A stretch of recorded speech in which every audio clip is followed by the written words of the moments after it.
여러분 안녕하십니까? 이어서 경남 소식입니다.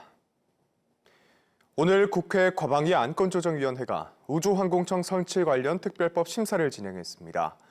이번 심사에선 대전에 있는 연구기관과 사천 우주항공청의 역할 분담 및 경쟁 관계가 쟁점으로 떠올랐지만 큰 문제 제기는 없어 한 고비를 넘긴 걸로 풀이됩니다. 천현수 기자의 보도입니다. 우주항공청 설치 특별법 심사를 이어간 국회 과방위 안건조정위원회. 사천시에 우주항공청을 설치하는 경우로 논의를 압축했습니다. 대전에 위치한 항공우주연구원과 천문연구원 직원들이 근무지를 옮겨야 하는 것은 아닌지 우려의 목소리가 나왔습니다. 정부는 항우연과 천문연이 사천으로 옮기는 것은 아니라고 선을 그었습니다. 대전의 연구, 고흥의 발사체, 사천의 위성이라는 삼각체제 구도를 그대로 유지한다는 것입니다. 대전과 사천이 연구개발, R&D에서 경쟁하는 것은 아닌지도 쟁점입니다. 더불어민주당은 항우연과 천문연의 연구개발 기능이 위축되는 법안은 안 된다는 입장입니다. R&D와 관련된 조직을 하나 만들고 또 기존에 있던 천문연과 항우연과 이렇게 경쟁을 하는 듯한 이런 모습을 지금 보이고 있는. 과기부는 우주항공청 산하에 전문 연구기관이 들어올 뿐 경쟁 관계가 아니라고 설명했습니다. 새로운 연구기관을 두는 게 아니라 우주항공청 안에서 개념 설계, 나사처럼 개념 설계나 이런 연구 기능을 갖는 것이지. 앞서 진행된 민간 전문가와 업계 공청회에서는 사천우주항공청이 차관급 위상이라는 점에 우려가 있었으나 설립 자체에 대한 문제 제기는 없어 특별법 통과에 한 고비를 넘긴 것으로 풀이됩니다. 과방위 안건조정위원회는 오는 25일 우주항공청 특별법안을 종합심사하기로 해 추석 전 의결을 기대할 수 있게 됐습니다. KBS 뉴스 천현수입니다. 경찰이 내근직 2,900여 명을 치안 현장에 투입하기로 한 조직 개편안을 발표하면서 경남경찰에도 큰 변화가 예상됩니다. 형사기동대와 기동순찰대를 만들어 치안 역량을 높인다는 건데요. 하지만 일선경찰서의 인력난을 우려하는 목소리도 나옵니다. 김소영 기자입니다. 경남경찰청장 직속 111 치안종합상황실입니다. 조직 개편안에 따라 생활안전부 소속으로 편입됩니다.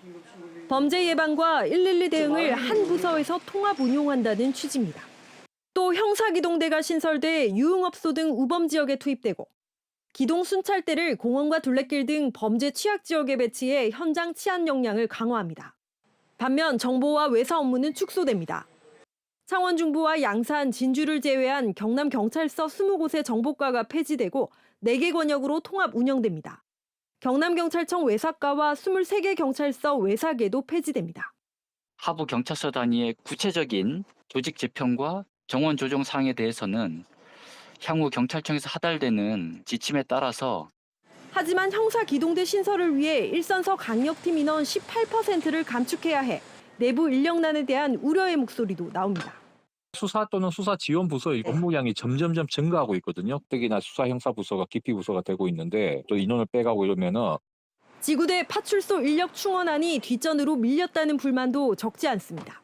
지구대 파출소 근무하신 분들이 가장 큰 얘기가 기동대를 좀 해체해가지고 좀 정원을 늘려달라 인원을. 그런데 지금 오히려 또 기동대 만든다고 하니까.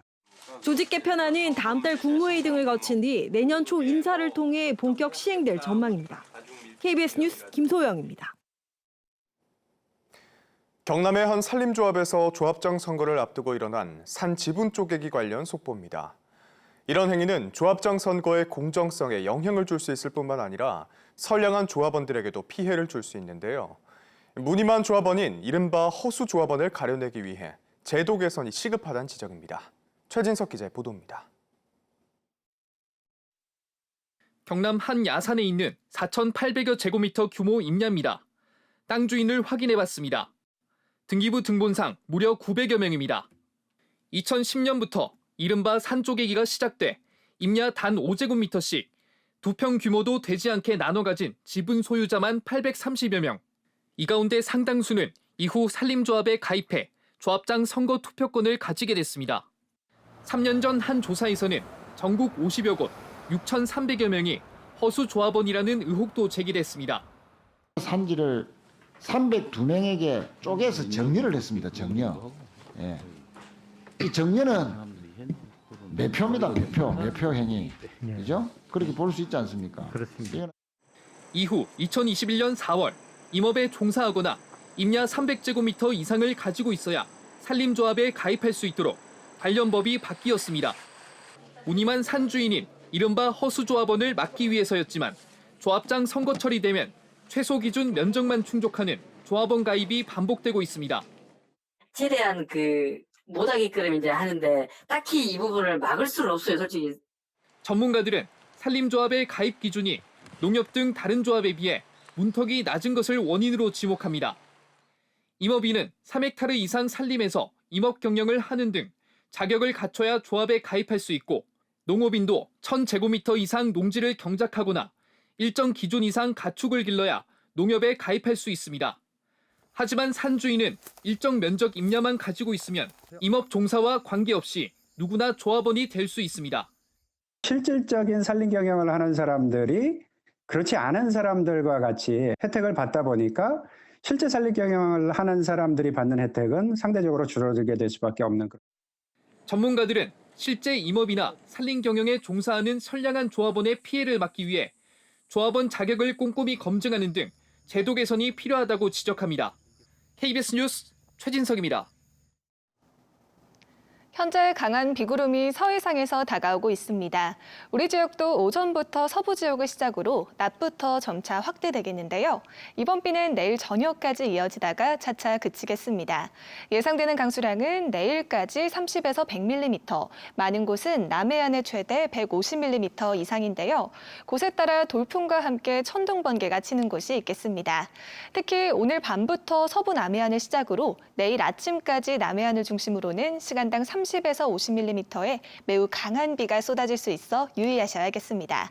자세한 지역별 기온 살펴보겠습니다. 현재 기온 창원이 21도, 창녕이 20도를 보이고 있습니다. 한낮에는 창원이 25도, 함안이 24도로 어제보다 3에서 4도가량 낮겠습니다. 서부 지역도 진주가 20도, 거창이 19도로 출발하는 아침이고요. 한낮에는 진주가 24도, 산청 23도 예상됩니다. 바다의 물결은 먼바다를 중심으로 최고 2.5m로 높게 일겠습니다. 이번 비는 내일 저녁 사이 대부분 그치겠고 다시 예년 수준의 낮 기온을 되찾겠습니다. 날씨였습니다. 어제 낮 12시 10분쯤 사천시 정동면 한 아파트 15층에서 불이 나 20여 분 만에 꺼졌습니다. 이 불로 인한 인명피해는 없었지만 가전제품 등이 불에 타 1,900만 원의 재산 피해가 발생했고 주민 10여 명이 대피했습니다. 경찰과 소방당국은 아파트 인테리어 공사 과정에서 불이 난 것으로 보고 있습니다. 고성군 마동호에서 40대 낚시객이 실종돼 오늘 이틀째 수색 작업이 벌어집니다. 경남소방본부와 해경, 경찰은 어제 야간 수색을 종료하고 오늘 오전 합동으로 수중과 육상 수색을 재개합니다. 40대 남성은 어제 오전 10시 반쯤 고성 마동호에서 낚시를 하다 물에 빠진 뒤 실종돼 이를 목격한 행인의 신고로 수색 작업이 시작됐습니다. 중동 국가 오만이 수소산업 교류를 위해 창원시를 찾았습니다. 창원시는 어제 오만 교통정책을 총괄하는 차관급 인사가 창원 수소버스 충전소와 관계 기업을 방문하고 수소산업 활성화에 협력을 요청했다고 밝혔습니다. 창원시는 지난 1월 아랍에미리트 아부다비와 수소 분야 업무 협약을 맺은 데 이어 에너지 부국인 오만과도 수소산업 교류를 검토키로 했습니다. 국가보훈부 경남동부보훈지청이 주최한 6.25 전쟁 정전 70주년 기념 음악회가 어제 창원 컨벤션센터에서 열렸습니다.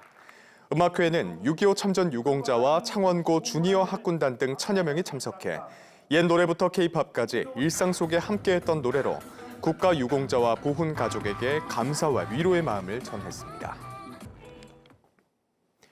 창원지법 마선지원은 자신의 사회관계망 서비스에 이태원 참사 유가족과 화물연대 조합원을 비하하는 글을 올린 혐의로 재판에 넘겨진 김민아 창원시 의원에게 징역 3개월의 선고를 유예했습니다. 재판부는 피해자 200명이 넘는 등 죄책이 가볍지 않지만 김 의원이 잘못을 인정하고 뉘우치는 태도를 보여 이를 고려했다고 밝혔습니다. 선고 유예는 의원직 상실에 영향은 없습니다.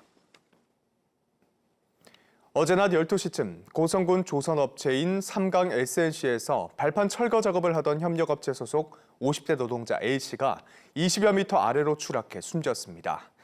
A씨는 화물탱크 내부에 설치된 비계 발판을 철거하다가 추락한 것으로 고용노동부는 파악 중입니다. 고용노동부는 작업 중지 명령을 내린 뒤 중대재해처벌법 위반 여부 등을 조사하고 있습니다.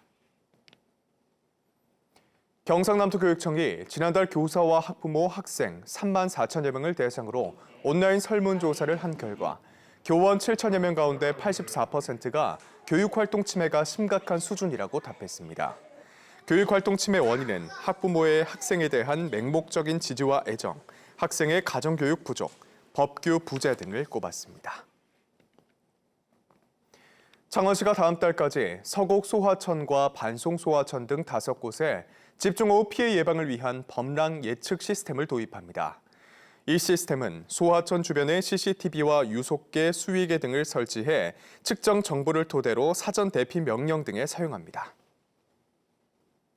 뉴스를 마칩니다. 시청해주신 여러분 고맙습니다.